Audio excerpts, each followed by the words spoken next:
मेरा नाम केसर है। एक बार मैं अपने दोस्त किशोर के साथ एक हिल स्टेशन पर जा रहा था। हमने वहाँ पर एक होटल ऑनलाइन बुक कर रखा था। रास्ते में काफ़ी बारिश होने लगी, जिसके कारण मौसम काफ़ी मनमोहक हो गया था। लेकिन बारिश के कारण कार की स्पीड स्लो रखनी पड़ रही थी। धीमी स्पीड के कारण हमें रास्ते में ही रात हो गई। हमें लग रहा था कि हम होटल तक नहीं पहुंच पाएंगे।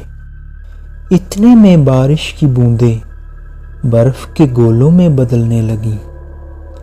हमें बर्फ काफ़ी अच्छी लग रही थी, पर आज इस बर्फ के कारण हमें टेंशन होने लगी थी। हमें अब विश्वास हो गया था कि अब होटल तक पहुंचना नामुमकिन है। बर्फ धीरे धीरे तेज हो रही थी, जिसके कारण गाड़ी का बर्फ में फंसने का डर भी बढ़ रहा था। मेरे दोस्त किशोर ने मुझे कहा कि हमें कोई होटल देखकर आज की रात ठहरने का बंदोबस्त कर लेना चाहिए। हमने होटल ढूंढना शुरू कर दिया। गूगल पर भी चेक किया, लेकिन कोई होटल मिल नहीं रहा था। हमारी टेंशन बढ़ रही थी। अचानक हमें एक रोशनी दिखाई दी। जब हम पास पहुंचे तो पता लगा कि ये रोशनी एक घर से आ रही थी। घर काफ़ी पुराना था।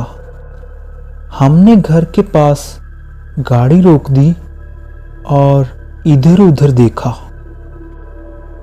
दूर दूर तक कोई भी घर नहीं था। हमें एक बार तो काफ़ी हैरानगी हुई कि इस सुनसान सड़क पर सिर्फ एक घर ही क्यों है। हमें जल्दी ही कोई ठहरने का जुगाड़ करना था। इसलिए हमने इस घर में जाकर मदद मांगने की योजना बनाई। हम डरते डरते घर के अंदर एंटर हुए। एक अजीब बात यह थी कि घर का दरवाज़ा खुला हुआ था। घर में घुसते ही मैंने आवाज़ लगाई, भाई साहब, भाई साहब। लेकिन किसी ने जवाब नहीं दिया और अचानक लाइट भी चली गई। हम काफ़ी डर गए। मेरे दोस्त ने कहा कि हो सकता है कि ख़राब मौसम के कारण लाइट चली गई हो। मैंने अपना मोबाइल निकाला और मोबाइल की टॉर्च जगा ली। हमने 2-3 बार और आवाज़ लगाई, लेकिन किसी ने जवाब नहीं दिया। हमने सोचा कि घर में कोई नहीं है। हमने ये रात यहीं बिताने का मन बना लिया। हम दोनों काफ़ी थक चुके थे। मैंने एक कुर्सी देखी और कुर्सी पर जाकर बैठ गया। किशोर कार में से कुछ खाने पीने की चीज़ें लेने चला गया। मैं घर में अब अकेला था और मैं काफ़ी अनकंफर्टेबल फील कर रहा था। मुझे साथ वाले कमरे से एक आवाज़ सुनाई दी। आवाज़ ऐसी थी जैसे कोई बूढ़ा इंसान हो। मुझे काफ़ी डर लग रहा था, लेकिन मैं हिम्मत करके उस कमरे की ओर चल दिया। मेरे दिल की धड़कन तेज हो गई थी। मैं ये भी सोच रहा था कि किशोर क्यों नहीं आया अभी तक। इतना टाइम क्यों लग गया उसे। मैंने हिम्मत करके कमरे का दरवाज़ा खोला और अंदर चला गया। अंदर काफी अंधेरा था। मैंने मोबाइल की टॉर्च से कमरे में चारों तरफ देखना चाहा। तभी मुझे एक कटा हुआ, खून से लथपथ किसी बूढ़े आदमी का सिर एक टेबल पर दिखा। मेरे पैरों तले जमीन खिसक गई। अचानक उस कटे हुए सिर की आंखें खुली और उसने कहा, तुम भी नहीं बचोगे, तुम्हारा भी मेरे जैसा हाल होगा। मैं ये सुनकर एकदम तेजी से बाहर की तरफ भागा। मुझे ये लगा कि कोई मेरे पीछे मुझे पकड़ने के लिए दौड़ रहा है। मेरे पैर मुझे भारी लगने लगे।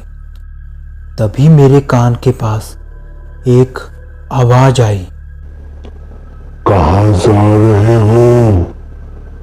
मैं तुम्हें जाने नहीं दूंगा।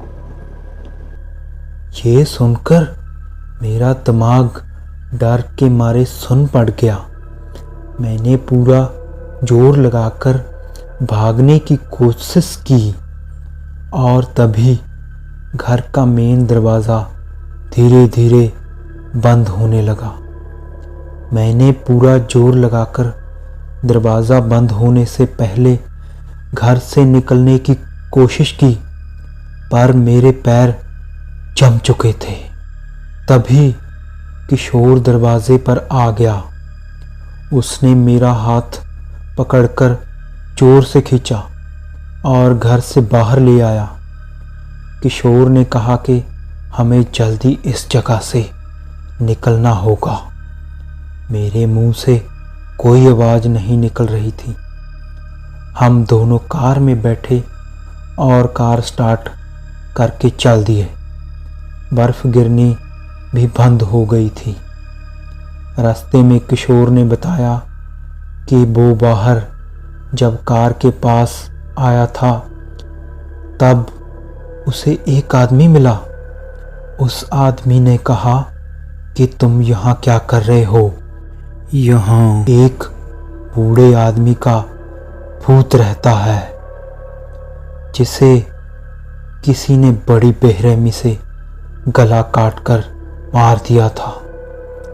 कातिल का तो आज तक पता नहीं लगा, पर वो भूत इस घर में आज भी रहता है।